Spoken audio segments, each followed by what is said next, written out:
Hi everyone, welcome back to my channel, Lenox Justifier of Innocence, created by Zeus and Demeter to save humanity. I am here as the character Josephine, and with me today is Mr. Buddy the guard dog. He was sent by the ultimate creator to watch over Lenox. Now before we get started, I wanted to thank those of you who have been following along, and I hope that you all are enjoying the content as much as we are enjoying putting all of this together for you. For those of you who are new to this channel, welcome.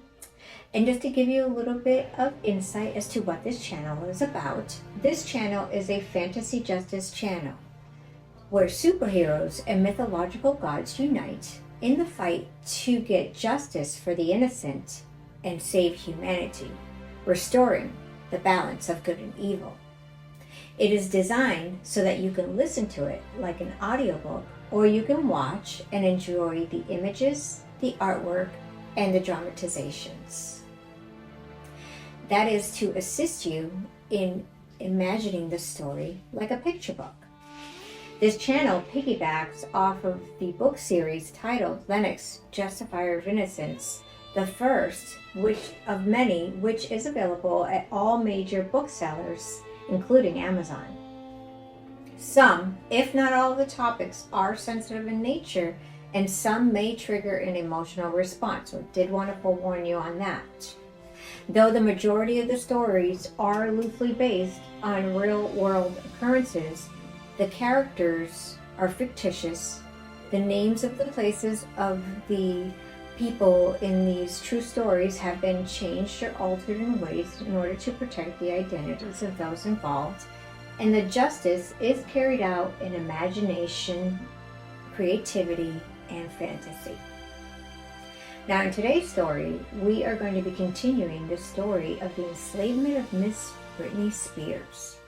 So we're going to continue on with that story, and where we left off was right when she was about to enter the conservatorship. So that is where we are going to pick up on today. We typically don't do celebrity stories on this, but she has suffered such injustices that we felt that her story is definitely in need of some Lenox justice. So let's get going with that. This is the third part in her series. And you want to make sure you stay to the end, because I'm going to be discussing what is coming up next on this channel and on Mr. Buddy's channel. We just posted a new video for him yesterday, so I'd like to get some of your feedback on that, and we're just going to let you know what's going on with that going forward. So we'll talk about that at the end. Enjoy the show. Just a few short days after being committed, Brittany was back on the stage performing. Her parents sold their own souls and in turn imprisoned and enslaved their own daughter with the help of Hollywood's top control agent, all for money, clout, and more money. Money that was not legally theirs. However, with the conservatorship, they could now control it. But you see, Brittany most definitely must have had that little voice inside of her. I believe that voice was the Lord, giving her the foresight to set up two trusts, protecting her valuable assets. She's a lot more intelligent than given credit for, that's for sure. Over the next few months, they kept up that narrative of her mental instability in order to have a long-term conservatorship approved by the judge. What is mind-blowing is how could that judge approve such an order when it's clear that someone that is mentally incapacitated would not be able to write, produce music, create, direct videos, and choreography, not to mention the live performances and interviews in the manner that Brittany did. How can these people in the land of the free be granted such power over all aspects of another person's human rights and their life? How can they be given any such power over somebody else for their own personal gain? This judge, in my opinion, was either compensated, evil, plain stupid, or a combination of all of the above.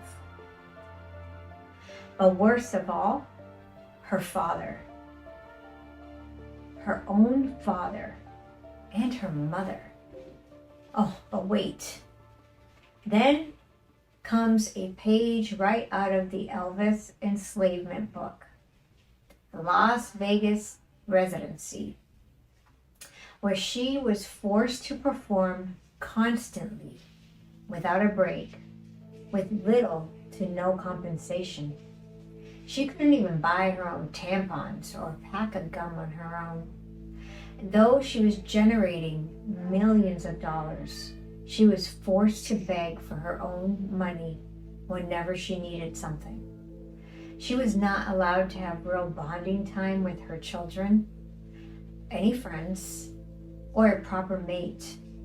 They suppressed her with drugs, threats, fear tactics, and what she feared most, the loss of her children. She performed many acts with visuals of a cage, bindings, a creative cry for help, but no one came to her rescue. She had zero privacy, cameras watching her every move, people, no door in her bathroom, watching her shower, pee, poop. She was made to feel like she was a complete lunatic. They tried to break her, but unsuccessfully. She went into a disassociative state as a means of survival, going through periods of numbness, like an emotionless robot at times, mixed with a kaleidoscope of emotions and doubts. Am I really crazy? My own family wouldn't hurt me, would they? Is this for my own good?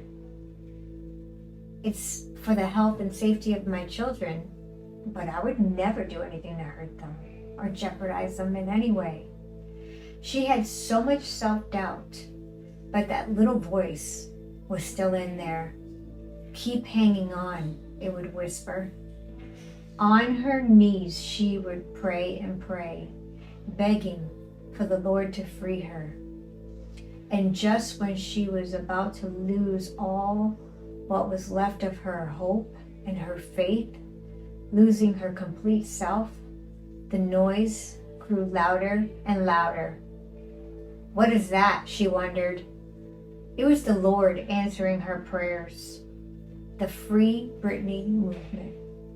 Her fans, concerned citizens, strangers, hearing her cries, gathering together to protest her unjust treatment. This gave her renewed hope and strength. Then it happened. She said no to a dance move. No to a dance move. All production stopped. The demons and the serpents went into a tizzy. Brittany stood her ground, and with that, they did as they had threatened for years. They didn't allow her to see her kids.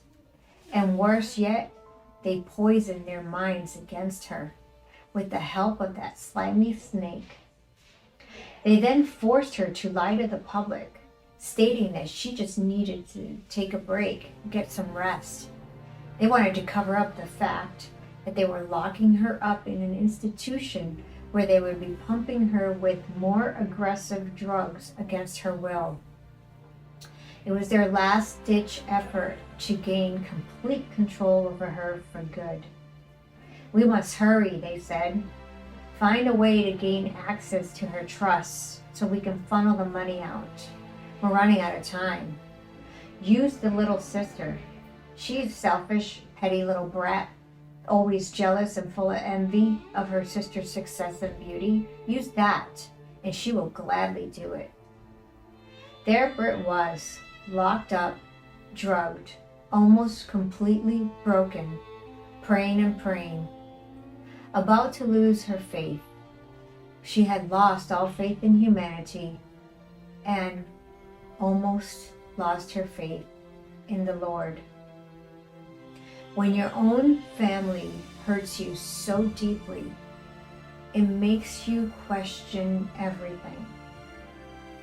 But he never left her.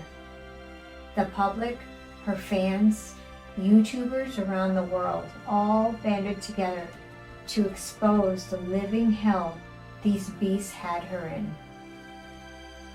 The noise grew louder and louder, and with that her spirit grew stronger. Media everywhere began to spin false narratives, trying to cover it up, under the direction of that Hollywood controller. Silence them, she demanded. But the noise only grew louder.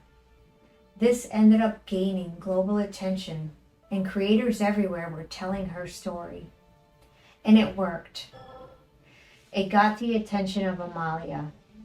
Amalia then brought it to Josephine's attention. Upon Josephine learning of such injustice, they devised a plan.